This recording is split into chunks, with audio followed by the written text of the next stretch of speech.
Deberías haber ido con tu madre, chico inútil. Alejandro subía los escalones de cantera de su exclusiva residencia en San Pedro Garza García con el corazón ligero, ansioso por sorprender a su familia tras un largo viaje de negocios que lo había mantenido lejos demasiado tiempo. Sin embargo, al cruzar el umbral de aquella casa que olía a cera de muebles finos y flores frescas, la atmósfera se sintió pesada, cargada de una electricidad negativa que le erizó la piel al instante. No hubo bienvenida calurosa ni risas, solo el eco seco y brutal de una mano impactando contra la carne, seguido del sollozo ahogado de alguien que, tristemente, ha aprendido a llorar en silencio para no molestar. Caminó con pasos sigilosos sobre el mármol frío, guiado por un instinto protector y primitivo que no sentía con tal intensidad desde la muerte de su primera esposa, y lo que sus ojos vieron al asomarse a la sala lo dejó paralizado, incapaz de respirar. Allí estaba Lorena, la mujer que ante la alta sociedad de Monterrey se presentaba como la dama perfecta, devota y caritativa, con el rostro desfigurado por una ira incontrolable y la mano levantada amenazadoramente. Frente a ella, encogido en su silla de ruedas y cubriéndose el rostro con sus brazos, estaba el joven Leo, temblando como una hoja ante la furia desmedida de quien había jurado ante el altar cuidarlo y amarlo como a un hijo propio. Aquella imagen grotesca destruyó en un segundo la mentira dorada en la que Alejandro había vivido, revelando una crueldad oculta que iba mucho más allá de un simple momento de estrés, apuntando a una maldad calculada que helaría la sangre de cualquier padre. Pero nadie, absolutamente nadie, imaginaba quién era ella realmente, ni el oscuro pasado que escondía bajo sus joyas de diseñador. Antes de continuar con esta emocionante historia y descubrir la verdad, dime en los comentarios, ¿desde qué parte de México o del mundo nos estás escuchando? La mansión de los Vargas, ubicada en una de las zonas más exclusivas y altas de San Pedro, tenía una vista privilegiada hacia la Sierra Madre, pero por dentro se sentía tan fría como un mausoleo de mármol. Aunque el aire acondicionado zumbaba suavemente para combatir el calor seco de Nuevo León, el verdadero frío provenía de la falta de amor que impregnaba las paredes desde que la primera esposa de Alejandro falleció. Él, un hombre de negocios que había levantado su imperio industrial, chambeando de sol a sol, conservaba la humildad en la mirada, esos ojos cansados que preferían una buena charla con un amigo sincero que las fiestas de gala llenas de hipocresía. Alejandro había creído encontrar en Lorena una segunda oportunidad, una figura materna para su hijo, el joven Leo, quien desde muy pequeño dependía de una silla de ruedas. Leo era un muchacho de alma noble y ojos grandes, llenos de esa inocencia que a veces duele ver en un mundo tan duro, un niño que jamás se quejaba de su condición y que encontraba alegría en dibujar paisajes desde la ventana de su habitación. Para Alejandro, su hijo era su tesoro más grande, la viva imagen de la bondad de su difunta madre, y trabajaba incansablemente para asegurar que nunca le faltara nada, ni médicos ni comodidades. Lorena, en cambio, era la antítesis de esa bondad, una mujer obsesionada con las apariencias, que pasaba más tiempo en los salones de belleza de Calzada del Valle y organizando eventos de caridad, solo para la foto, que cuidando de su familia. Siempre impecable, con joyas ostentosas y una sonrisa ensayada para las visitas, puertas adentro se transformaba en alguien déspota, a quien la presencia del hijo de su esposo le resultaba un estorbo para sus planes de viajes y lujos desmedidos. Alejandro, cegado por el duelo y la necesidad de compañía, no había visto las señales, o quizás no había querido verlas hasta ese fatídico día. Lo que había desatado la furia de aquella mujer no era una travesura grave ni una falta de respeto, sino un simple accidente doméstico que en cualquier hogar lleno de amor se hubiera resuelto con un trapo y una sonrisa comprensiva. Un vaso de jugo de naranja se había derramado sobre una alfombra persa que Lorena presumía ante sus amigas como una reliquia invaluable, manchando el tejido con un color brillante que parecía sellar el destino del pobre muchacho. Para Lorena, aquel objeto inanimado valía más que la dignidad y el corazón del joven que la miraba con terror desde su silla. Mírate nada más. Eres un inútil, gritaba ella, con una voz chillona que resonaba en la sala, lejos de la dulzura que fingía frente a Alejandro. Te dije 1000 veces que no te acercaras aquí con tus cosas. Esta alfombra cuesta más de lo que tú vales, mocoso malagradecido. Las palabras salían de su boca como veneno, cargadas de un desprecio absoluto, mientras señalaba la mancha como si fuera un crimen capital. El joven Leo, con la voz quebrada y las manos temblorosas, tratando de limpiar el desastre con su propia camisa, apenas lograba articular palabra ante el ataque verbal. Perdón, Lorena, de verdad, se me resbaló. No fue mi intención, yo lo limpio. Te lo juro que lo limpio. Susurraba, encogiéndose en su asiento, tratando de hacerse pequeño para desaparecer de la vista de aquella mujer que lo miraba con tanto odio. Alejandro, oculto tras el arco de la entrada, sintió cómo la sangre le hervía en las venas y subía a su cabeza, una mezcla de indignación y dolor profundo que le oprimía el pecho. Ver a su hijo, su sangre, siendo humillado por un accidente tan trivial, pidiendo perdón por existir, era una injusticia que ningún padre debería presenciar jamás. ¿Y tú, qué habrías hecho en su lugar? Cuéntamelo en los comentarios. Quiero saber tu opinión. Alejandro se quedó inmóvil, luchando contra el impulso visceral de entrar y detener aquella locura a gritos. Pero algo en la mirada de Lorena, un brillo gélido y calculador que nunca antes había percibido, lo detuvo en seco. No se trataba simplemente de un mal carácter o de un momento de estrés. Lo que estaba presenciando era el odio puro de una enemiga que dormía bajo su mismo techo.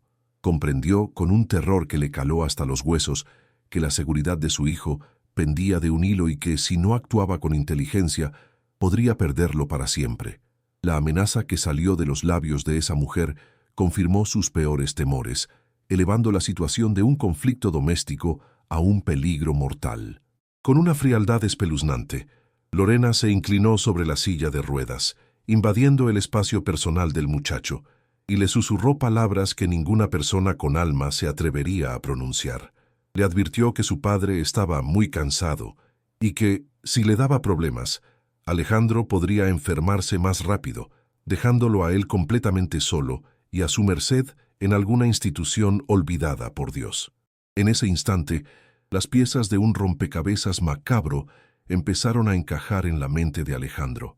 No era solo la violencia física contra el joven, era una amenaza velada contra su propia vida y el futuro de su familia. Todo lo que habían construido, todo el patrimonio que debía asegurar el bienestar de Leo, estaba en riesgo de caer en las manos de una depredadora que solo esperaba el momento oportuno para atacar. La urgencia le golpeó el pecho. Ya no se trataba de divorciarse, se trataba de sobrevivir. Alejandro sintió el peso de la responsabilidad caer sobre sus hombros como una losa de concreto. Si confrontaba a Lorena en ese momento, ella, con su astucia de actriz consumada, podría voltear la situación, alegar locura temporal o manipular a la sociedad de Monterrey para hacerse la víctima. Necesitaba más que su palabra contra la de ella. Necesitaba pruebas irrefutables, porque lo que estaba en juego no era solo una alfombra o una herencia, sino la vida misma de su hijo y su propia integridad física. El tiempo corría en su contra, y cada segundo que su hijo pasaba a solas con esa mujer era un segundo de peligro inminente. Alejandro sabía que debía tragarse su orgullo de macho mexicano, reprimir sus ganas de hacer justicia por propia mano y convertirse en el estratega frío que era en los negocios. Tenía que descubrir hasta dónde llegaba la maldad de Lorena antes de que fuera demasiado tarde, porque el instinto le gritaba que aquello no terminaría con un simple regaño. Alejandro retrocedió sigilosamente sobre sus pasos, salió al jardín y volvió a entrar, esta vez azotando la puerta principal y gritando un saludo fingido, avisando su llegada como si nada hubiera pasado. La transformación en la sala fue instantánea y aterradora. Lorena compuso su rostro en una fracción de segundo, alisó su vestido y corrió a recibirlo con un beso que a él le supo a traición y veneno. «¿Ya llegaste, mi vida? Qué sorpresa tan hermosa, Leo y yo te extrañábamos tanto, ¿verdad, mi amor?», mintió ella sin pestañear, mientras el joven, aún con los ojos rojos y el miedo clavado en la piel, forzaba una sonrisa temblorosa para no delatar el horror vivido segundos antes. Esa noche, Alejandro no durmió. Mientras Lorena roncaba suavemente a su lado, soñando quizás con las herencias y viajes que planeaba disfrutar a costa de ellos, él se levantó en silencio. Con la habilidad técnica y la meticulosidad que lo habían hecho triunfar en la industria regiomontana, instaló microcámaras ocultas en la sala, la cocina y, sobre todo, en la habitación de su hijo. Necesitaba ser los ojos de Dios en su propia casa. Necesitaba ver sin filtros lo que ocurría cuando él salía a chambear para darles lo mejor. Los días siguientes fueron una tortura lenta para Alejandro. Sentado en su oficina, con la vista nublada por la impotencia, revisaba las grabaciones en su celular. Veía cómo Lorena ignoraba a Leo durante horas, dejándolo sin comer mientras ella se pasaba el tiempo al teléfono, hablando de destinos en Europa y compras en Palacio de Hierro. Escuchaba sus conversaciones con amigas llenas de frialdad y cálculo. ¿El viejo? Sí, sigue trabajando como burro. Ya falta poco, amiga, ten paciencia. Pronto todo esto será mío y nos largamos de este pueblo polvoriento. La tensión subió de nivel drásticamente cuando Lorena, sintiéndose segura en su impunidad, comenzó a presionar con el tema del dinero. Una tarde, mientras cenaban un pozole que la empleada había preparado, Lorena sacó unos documentos con una casualidad ensayada. Amor, estuve pensando, con tantos viajes tuyos por carretera, deberíamos actualizar el testamento. Uno nunca sabe, ¿verdad? Sería mejor que yo administrara el fideicomiso de Leo por si algo te pasa, dijo, con una dulzura empalagosa que apenas escondía sus colmillos. Alejandro sintió un nudo en el estómago, pero mantuvo la calma de un jugador de póker experto. Tienes razón, mujer. Hay que ser precavidos con la inseguridad que hay. Déjame leerlo con calma el fin de semana, respondió, guardando los papeles en su saco. Sabía que firmar eso sería su sentencia de muerte, pero necesitaba ganar tiempo para armar la trampa perfecta.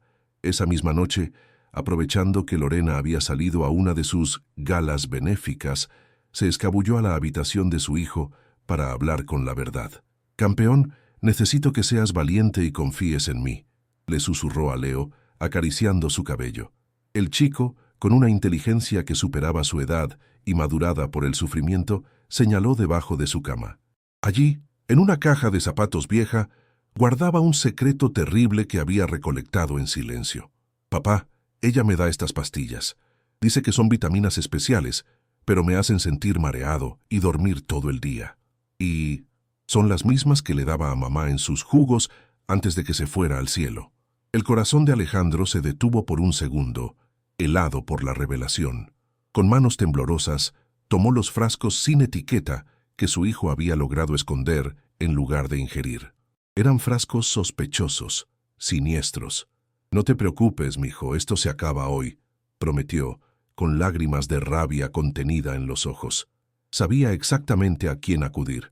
Al doctor Ricardo Montemayor, el oncólogo de renombre que había tratado a su esposa y uno de los pocos hombres en quien confiaba ciegamente. La visita al consultorio del doctor Ricardo fue clandestina y urgente. Alejandro entró por la puerta de servicio del hospital, llevando los frascos como si fueran evidencia de un crimen capital. El médico, un hombre serio y de pocas palabras, analizó el contenido en su laboratorio privado mientras Alejandro caminaba de un lado a otro como león enjaulado, esperando un veredicto que temía escuchar. «Alejandro», la voz del doctor sonó grave, cargada de una preocupación que heló el ambiente del consultorio. «Esto no son vitaminas, son sedantes potentes mezclados con un compuesto que en dosis acumulativas provoca fallos cardíacos indetectables en una autopsia estándar. Si le ha estado dando esto al niño y se lo dio a tu esposa, Alejandro, no estamos hablando de maltrato, estamos ante un intento de homicidio lento y silencioso». La confirmación cayó como un balde de agua helada sobre Alejandro. No solo se había casado con una mujer ambiciosa, había metido a una asesina serial en su propia casa. La indignación moral se transformó en una estrategia fría y letal. Alejandro apretó los puños hasta que los nudillos se pusieron blancos. Ya tenía el arma humeante. Ahora necesitaba el escenario perfecto para desenmascararla frente a todos aquellos a quienes había engañado con su falsa sonrisa. Mas nadie podría imaginar que, por tras de aquel olear cansado, había una verdad que mudaría todo y un plan maestro a punto de estallar en la cara de la villana. ¿Y tú? ¿Qué habrías hecho en su lugar? ¿La habrías confrontado ahí mismo o habrías esperado para tener pruebas irrefutables? Cuéntamelo en los comentarios. Con la prueba toxicológica en la mano, la indignación de Alejandro se transformó en una determinación de acero, pero el rompecabezas aún no estaba completo. El doctor Ricardo, moviendo sus influencias en el gremio médico nacional y contactando a viejos colegas de Guadalajara y Ciudad de México, comenzó a rastrear el pasado de esa mujer que había aparecido de la nada en la vida de Alejandro. Lo que descubrieron no fue solo una mentira piadosa sobre la edad o el origen, sino un historial criminal que helaba la sangre y que confirmaba que estaban lidiando con una profesional del engaño. Un sobre Manila llegó al consultorio 2 días después, conteniendo la verdad desnuda y cruda. La mujer que dormía en la cama de Alejandro no era Lorena, descendiente de una familia venida a menos en Puebla, como había asegurado. Su verdadero nombre era Lucía Méndez, una exenfermera dada de baja por mala praxis en el sur del país. El expediente incluía una foto antigua, granulada pero inconfundible. Lucía con uniforme blanco, sonriendo junto a un paciente anciano. Un paciente que, según el reporte, había fallecido semanas después de casarse con ella, dejándole una fortuna considerable. Alejandro sintió que el piso se abría bajo sus pies al leer los detalles. Modus operandi. Busca viudos vulnerables con hijos, los aísla y luego se queda con todo, leyó en voz alta, con la voz quebrada por la rabia. La mujer no solo era una abusadora, era una viuda negra en potencia que ya había marcado a Alejandro y a Leo como sus próximas víctimas. Tenían la prueba irrefutable, su registro de identidad falso y las denuncias previas que habían sido misteriosamente archivadas por falta de pruebas concretas en el pasado. Pero la noche en el consultorio guardaba una revelación aún más impactante, un giro que sacudiría los cimientos emocionales de Alejandro. El doctor Ricardo, visiblemente nervioso, se sirvió un vaso de agua y miró a su amigo a los ojos con una profundidad inusual. Alejandro, hay algo más, algo que tu difunta esposa y yo guardamos en secreto para proteger tu corazón en aquel entonces, pero que hoy, dadas las circunstancias, necesitas saber para entender por qué voy a luchar a tu lado, con uñas y dientes, por ese muchacho. El silencio en la habitación era absoluto. Ricardo confesó que años atrás, cuando Alejandro y su esposa intentaban concebir sin éxito, descubrieron que Alejandro era estéril. Su esposa, desesperada por darle una familia, y sabiendo cuánto anhelaba el ser padre, recurrió a un donante con la ayuda ética de Ricardo, pero bajo un estricto anonimato. Ella quería que fueras feliz, que te sintieras completo, pero el donante, Alejandro, el donante biológico fui yo. La noticia golpeó a Alejandro con la fuerza de un tren. Miró al médico, luego la foto de su hijo Leo, y de repente, los rasgos del muchacho cobraron un nuevo sentido. Sin embargo, lejos de sentir celos o traición, una paz extraña inundó su alma. Se levantó y, con la nobleza que caracteriza a los hombres de bien, puso una mano en el hombro de Ricardo. Ricardo, tú pusiste la semilla, pero yo he puesto las noches de desvelo, los abrazos y el amor. Leo es mi hijo y ahora sé que tiene 2 padres dispuestos a dar la vida por él. Vamos a acabar con esa bruja. La alianza estaba sellada con sangre y verdad. No dijeron más. Alejandro guardó las pruebas en su maletín con una calma terrorífica. Sabía exactamente dónde y cuándo detonar la bomba. Lorena había organizado una cena de gala para esa misma noche en la mansión, invitando a la crema innata de la sociedad de San Pedro para presumir su familia perfecta y probablemente anunciar sus falsos planes de caridad. Sería el escenario ideal para una ejecución pública de su reputación. Alejandro regresó a casa, se vistió con su mejor traje y esperó. Cuando los invitados comenzaron a llegar, llenando la sala de risas falsas y copas de champán, él observó a Lorena desde la escalera.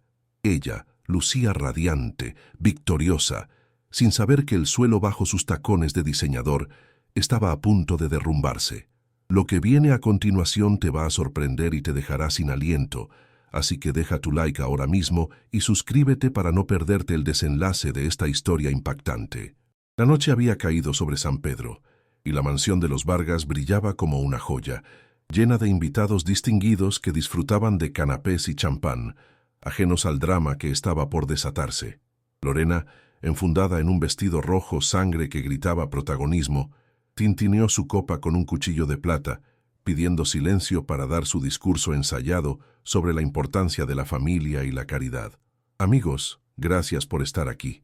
Esta noche celebramos el amor y la unión.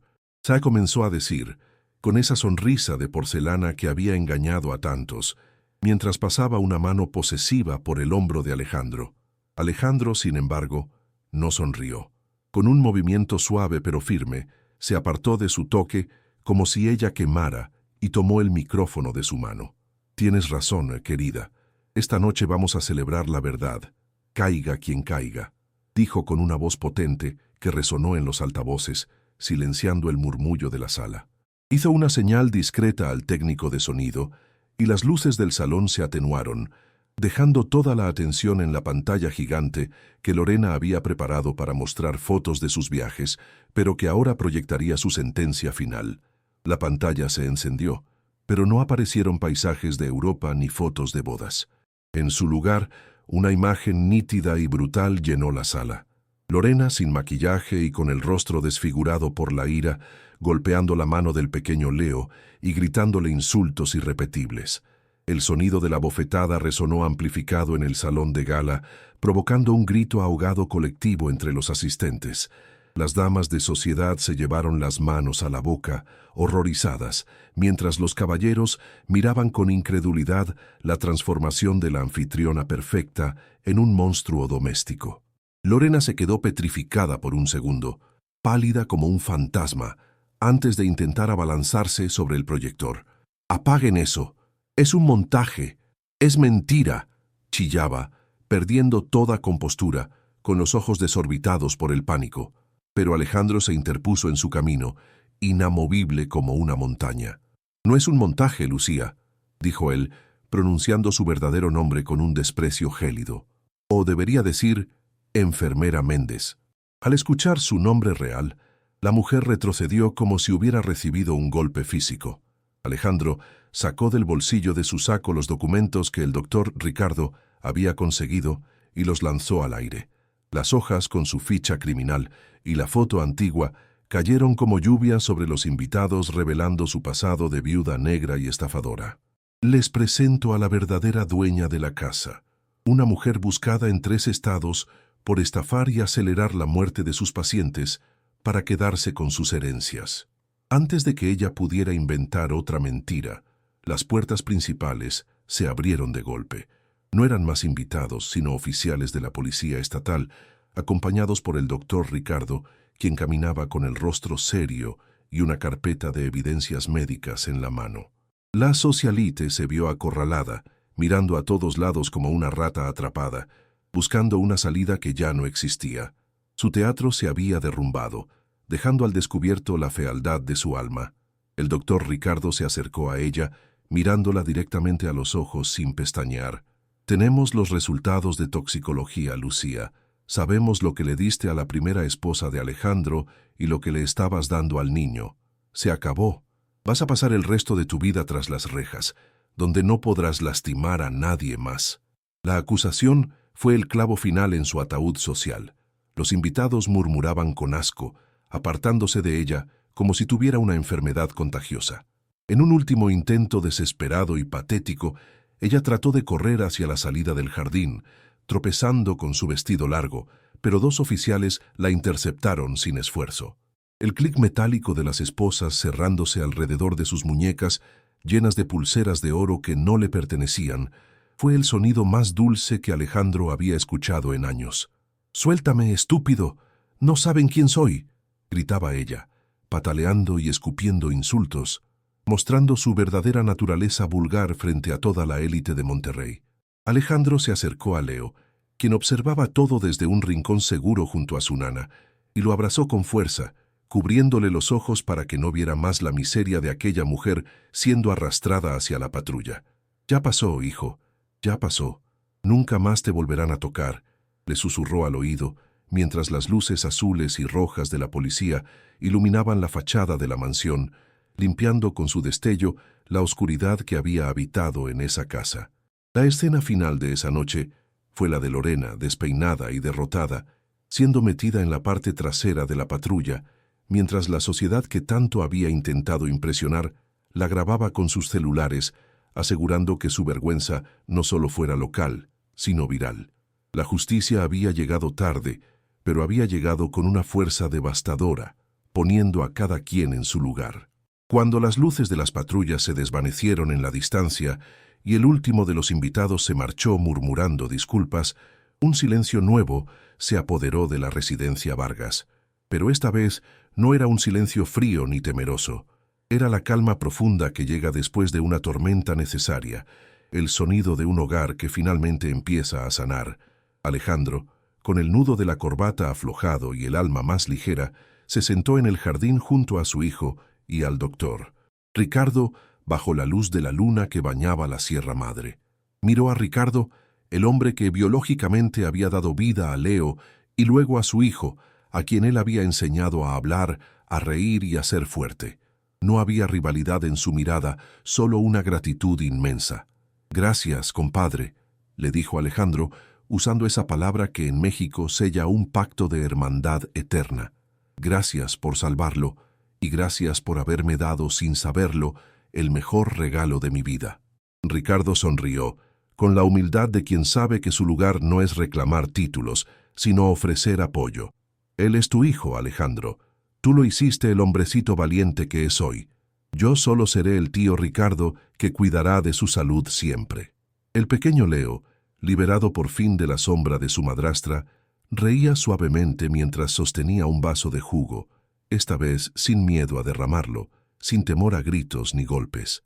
En sus ojos brillaba una esperanza renovada, la certeza de que estaba protegido por dos leones que darían la vida por él. Esa noche, en esa casa de San Pedro, no importaban los millones en el banco ni los apellidos de alcurnia. Lo único que importaba era el amor leal y la verdad que había salido a la luz para limpiarlo todo. La historia de Alejandro y Leo nos deja una lección que resuena en cada rincón de nuestro México. La verdadera riqueza no está en las joyas que ostentamos ni en las apariencias que guardamos ante la sociedad. El dinero puede comprar una casa lujosa y pagar abogados, pero nunca podrá comprar la lealtad ni el amor de un hijo. Lorena buscaba una fortuna fácil y terminó perdiendo su libertad y su dignidad, mientras que Alejandro, dispuesto a perderlo todo por defender a su sangre, terminó ganando una familia más unida y fuerte. Aprendimos que padre no es solo el que engendra, sino el que cría, el que protege, el que está ahí en las noches de fiebre y en los días de angustia. El lazo que une a Alejandro con Leo es más fuerte que cualquier cadena de ADN, porque está forjado en el amor diario y en la decisión inquebrantable de cuidar al más vulnerable. La maldad, por más que se vista de seda y sonría en las fiestas, siempre deja huellas. Y tarde o temprano la justicia divina y humana se encarga de poner a cada quien en su sitio. ¿Y tú? ¿Qué enseñanza te deja esta historia sobre el valor de la familia y la protección de los hijos? Escríbelo en los comentarios. Quiero leer tu reflexión y saber qué piensas.